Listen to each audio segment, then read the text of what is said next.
இதில் வந்து பிரச்சனை ஆர்த்தி மீது தான் இருக்குது. ஏன்னா ஓவராக அவருக்கு டார்ச்சர் கொடுக்கும்போது அவர் இதை விட்டு ஓடுனா போதும்னு வெளியில் வராரு. இதுதான் நடந்ததுன்னு நம்ம சொல்லியிருக்கோம். ஆனால் இப்போ நம்ம அந்த க்ளோஸ் சர்க்கிளில் விசாரிக்கும் பொழுது சொல்கிறாங்க, அந்த பாடகியோட அவருக்கு ஒரு நெருக்கமான உறவு இருக்குது, இவங்க 2 பேருமே கிளம்பிக்குவோம், இவங்க 2 பேருமே ஃபோன் போட்டு நீங்கள் வாங்க பேசலாம், நான் வர்றேன் பேசலாம் அப்படின்னு சொன்னால் அது எடுபடாது.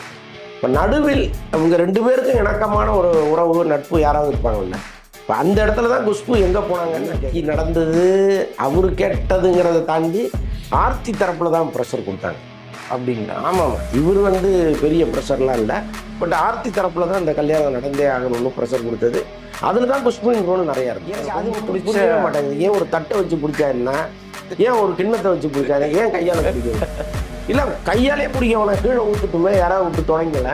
இது சினிமாவில் காட்டலாம், ஏதோ பார்க்க சென்டிமெண்ட்டாக ஒரு சீன் வைக்கிறேன் கையால் பிடிச்ச, எதுக்கு கையால் பிடிக்கணும்? வரைக்கும் ஊடகங்களை சந்திக்காத ஜெயம் ரவி இன்னைக்கு வந்து சில பேரை மட்டும் வர சொல்லி பார்க்குறாரு. அவங்கள்ட்ட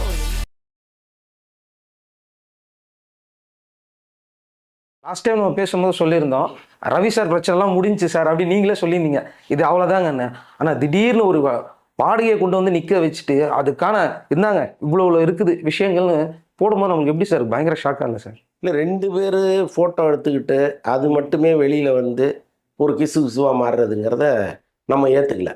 அதே நேரத்தில் இது தொடர்பாக கொஞ்சம் நம்ம பேசும் பொழுது அதில் ஓரளவுக்கு உண்மை இருக்குங்கிற மாதிரி தான் தகவல்கள் வருது. இப்போ ஆரம்பத்திலேயே நான் ஜெயம் ரவிக்கு ஆதரவாக நிறையா பேசியிருக்கேன். அப்போ நான் சொன்னது என்னென்னா, இதில் வந்து பிரச்சனை ஆர்த்தி மீது தான் இருக்குது.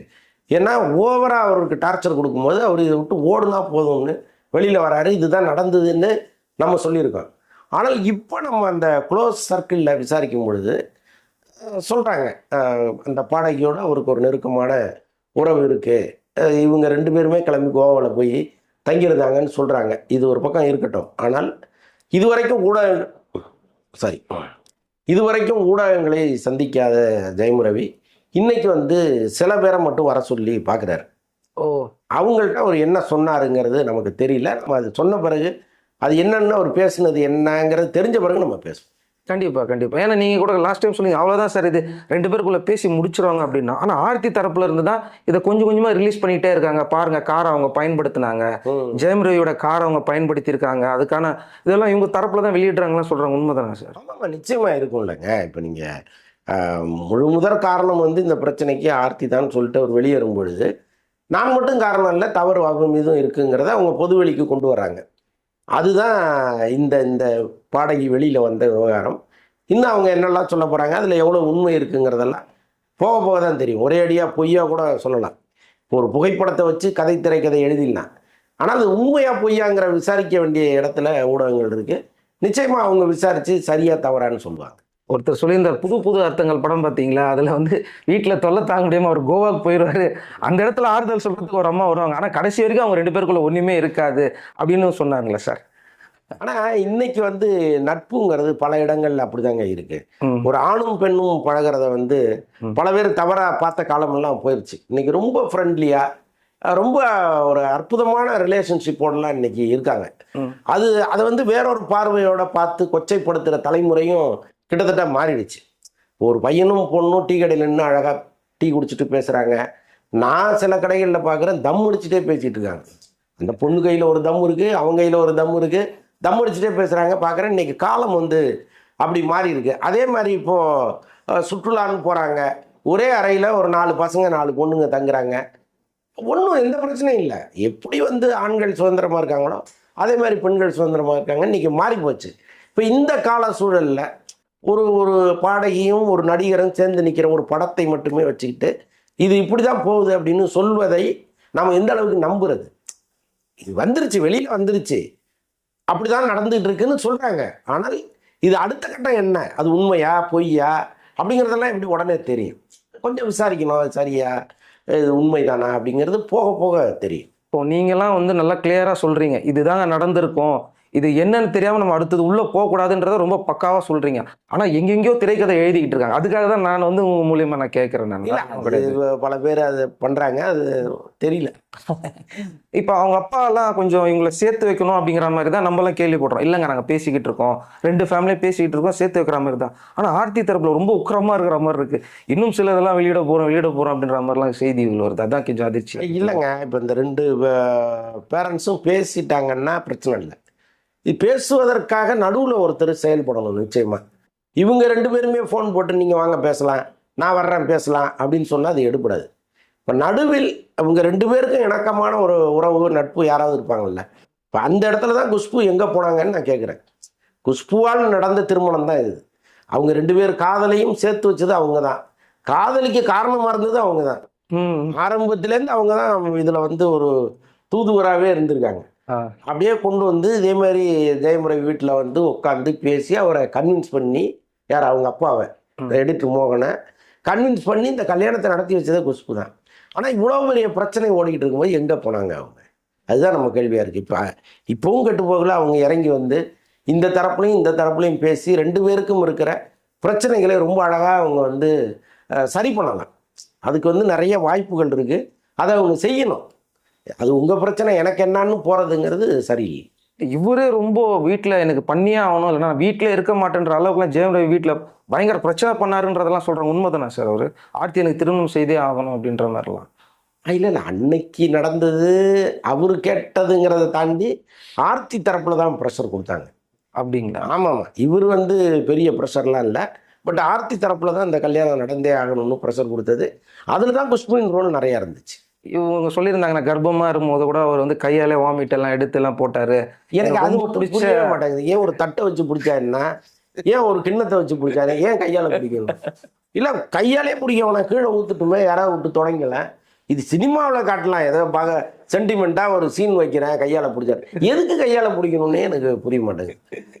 இது வந்து ரொம்ப காமெடியாக இருக்குது. ஒருத்தரும் அன்பை தெரிவிக்கிறதுக்கு 1000 வழிகள் இருக்குது. நீ வாந்தி எடுத்தால் நான் கையால் பிடிப்பேங்கிறத அன்பை தெரிவிக்கிறதா? அது ஏதோ சொல்கிறாங்க. ஏன்னா நான் இதை கடந்து போயிருப்பேன். 6 மாதத்துக்கு முன்னாடி தானே சொன்னீங்க.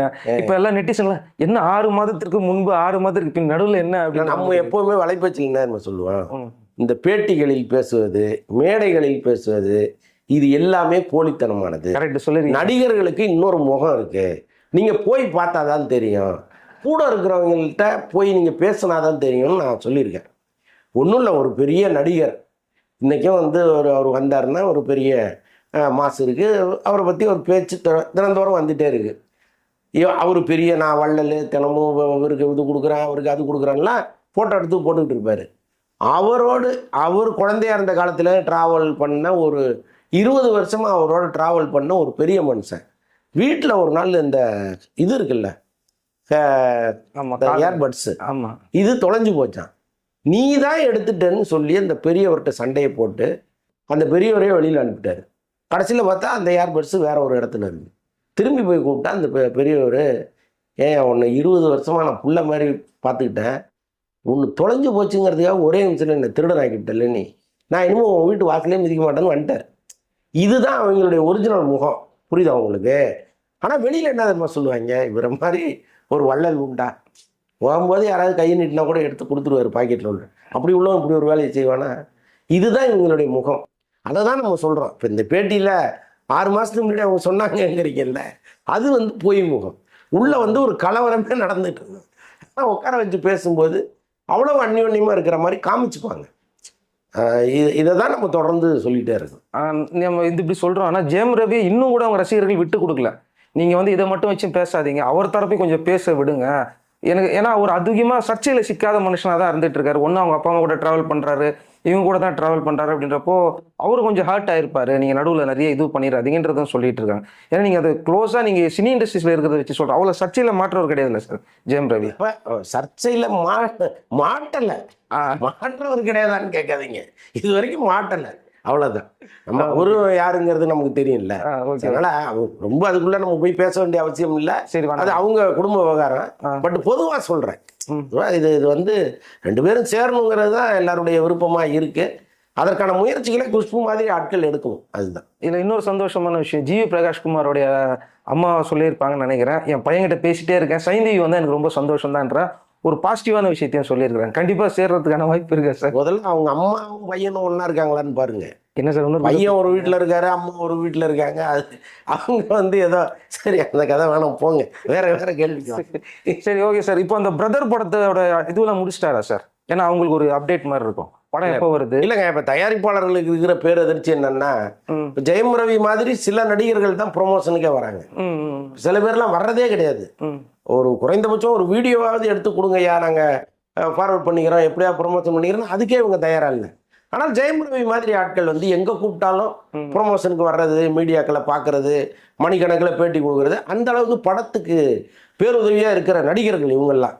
இவருக்கு ஒரு பிரச்சனைன்னு வந்து இவர் கோவாவில் போய் செட்டில் ஆயிட்டாருன்னா இப்போ இவங்க எப்படி ப்ரொமோஷன் பண்ணுவாங்க? ஆமாம், அந்த மாதிரி ஒரு நெருக்கடியில் மாட்டிக்கிட்டு இருக்காங்க. எப்படியாவது இந்த படங்கள்லாம் வர்றதுக்கு முன்னாடியாவது ஒரு பிரச்சனையை சால்வ் பண்ணிட்டு மீடியாக்கள் முன்னாடி வந்து உட்காரணும். இந்த மீடியாக்களும் சூழ்நிலையை புரிஞ்சுக்கிட்டு அவருடைய பர்சனல் பற்றி கேட்காம படம் பற்றி கேட்டாங்கன்னா ஒரு தைரியமாக வர்றதுக்கும் ஒரு வாய்ப்பாக இருக்கும்.